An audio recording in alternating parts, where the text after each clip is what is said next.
ভিডিওতে আমরা ষষ্ঠ শ্রেণী দ্বিতীয় পর্যায়ক্রমিক মূল্যায়নের গণিতের 15 নম্বর স্কুলের প্রশ্নের উত্তরগুলো দেখব। একের আয়তে দিয়েছে 0.5 মিটার সমান কত হেক্টোমিটার। তাহলে আগে হেক্টোমিটার থেকে মিটার, কিলো হেক্টো ডেকামিটার, তাহলে হেক্টোমিটারের পরে আসে ডেকামিটার, তারপরে মিটার। তাই 1 হেক্টোমিটার সমান হচ্ছে 100 মিটার। তার মানে 1 মিটার সমান 1 100 হেক্টোমিটার। তাহলে 0.5 মিটার মানে 0.5/100। তো 0.5 এটা একটা দশমিক ভগ্নাংশ, তো এটাকে আমরা লিখতে পারি 5-এর 10। তাই 5/100 গুণ 10, তার মানে হবে এখানে দেখো এই দুটো গুণ করলে 3টে 0 মানে 1000। তো এখানে আমার 3টে সংখ্যা চাই, একটা আছে তাই দুটো কম, তাই এখানে 0 বসিয়ে নিলাম, তার বাঁদিকে দশমিকটাকে বসিয়ে দিলাম, মানে 0.005।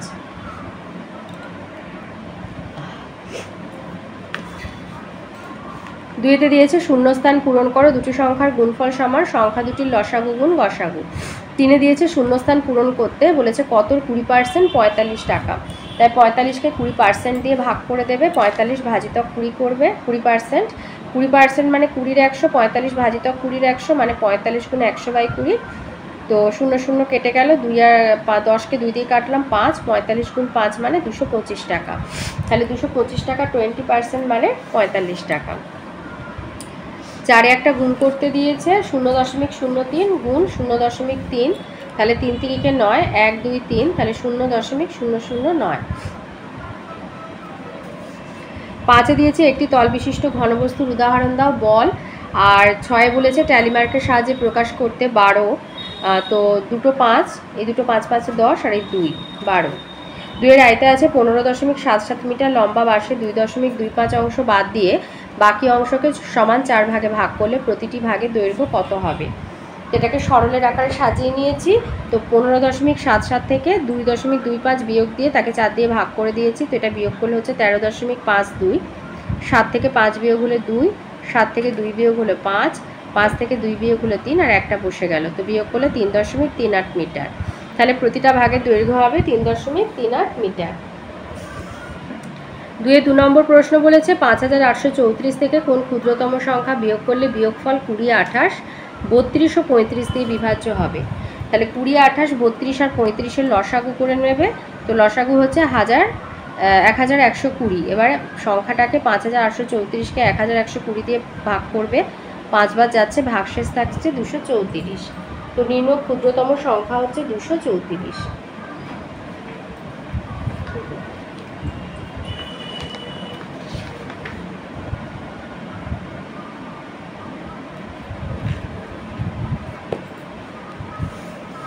তিনি বলেছে একটি শহরে বর্তমান জনসংখ্যা 26,250 জন, বার্ষিক 4% হারে জনসংখ্যা বাড়ে, 2 বছর পরে ওই শহরের জনসংখ্যা কত হবে।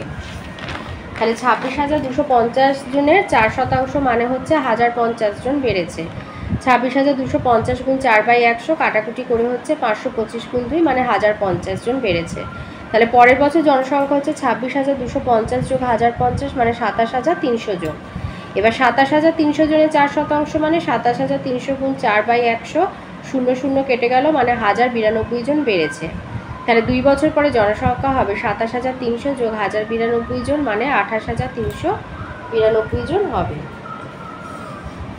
4-এ দিয়েছে একটি আয়তকার মাঠের পরিসীমা 424 মিটার, দৈর্ঘ্য 128 মিটার হলে প্রস্থ কত হবে আর ক্ষেত্রফল কত। তাহলে পরিসীমা আর দৈর্ঘ্য বলে দিয়েছে, প্রস্থ কি করে বার করবে, পরিসীমাকে 2 দিয়ে ভাগ করে তার থেকে প্রস্থ বিয়োগ দিয়ে দেবে। তাহলে পরিসীমা ছিল 424, 424কে 2 দিয়ে ভাগ করছো, তাহলে হচ্ছে 212 মিটার বিয়োগ 128 মিটার, তার মানে 84 মিটার হচ্ছে প্রস্থ। তাহলে মাঠের ক্ষেত্রফল হবে 128 গুণ 84 বর্গমিটার। তো 128 আর 84 গুণ করলে হবে 10,752 বর্গমিটার হবে ক্ষেত্রফল। 3-এর আয়তে দিয়েছে মান নির্ণয় করো, একটা সরল দিয়েছে করতে।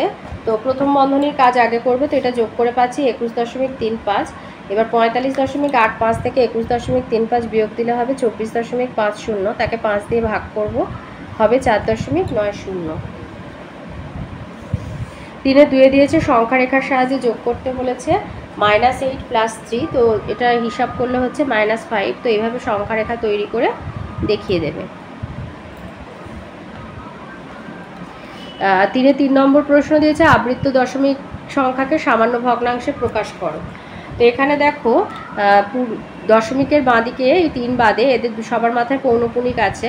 তো দশমিক আর পৌনপুনিক বাদ দিয়ে প্রথমে পুরো সংখ্যাটা লিখবে, তার থেকে যেটার মাথায় পৌনপুনিক নেই সেটা বিয়োগ দিয়ে লব তৈরি করবে।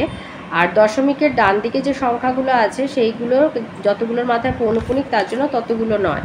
তো যেহেতু 3টেরই মাথায় পৌনপুনিক আছে তাই 3টে 9 বসিয়ে দিলাম, আর এটা বিয়োগ করে 3202/999 হলো সামান্য ভগ্নাংশটা, নির্ণয় সামান্য ভগ্নাংশ। 4 দিয়েছে চিত্রসহ সমবিন্দু সরলরেখার সংজ্ঞা দাও। লিখবে একাধিক সরলরেখা একটি বিন্দুতে মিলিত হলে ওই বিন্দুকে সমবিন্দু বলে, আর ওই সরলরেখাগুলিকে বলা হয় সমবিন্দু সরলরেখা। আর এই ছবিটা দিয়ে দেবে, লিখে দেবে চিত্রে ABCDEFGH সরলরেখাগুলি ও বিন্দুতে মিলিত হয়েছে, তাই এই সরলরেখাগুলি হলো সমবিন্দু সরলরেখা।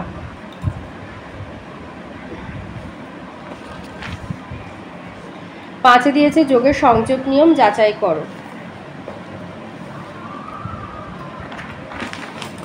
যোগের সংযোগ নিয়ম হচ্ছে প্রথমে দুটো একসাথে যোগ করে তার সাথে তৃতীয়টা যোগ করলে যেটা হবে, যেমন এখানে +5 আর -3কে একসাথে যোগ বিয়োগ করে +2 পেয়েছি, তার সাথে এই +2 যোগ করে হচ্ছে +4। আবার এই +5কে আলাদা রেখেছি, -3 আর +2 যোগ বিয়োগ করে আবার হয়েছে -1, আর +5 থেকে -1 বিয়োগ করে +4। তার মানে এটা সমান এটা, অর্থাৎ নিয়ন্ত্রিত সংখ্যা যোগের সংযোগ নিয়ম মেনে চলে। 6 দিয়েছে একটি আয়তঘনাকার বস্তুর তল হলো 6টি, শীর্ষবিন্দু 8টা, প্রান্তরেখার সংখ্যা হচ্ছে 12টি। এবার বলেছে একটা আয়তঘনের চিত্র অঙ্কন করতে বলেছে। তো তোমরা এই ছবিটা এঁকে দেবে, এই ছবিটা এঁকে দেবে এভাবে যেভাবে নাম আছে লিখে দেবে। তো এই ছিল আজকের আমাদের ষষ্ঠ শ্রেণী দ্বিতীয় পর্যায়ক্রমিক মূল্যায়নের গণিতের 15 নম্বর স্কুলের প্রশ্নের উত্তর।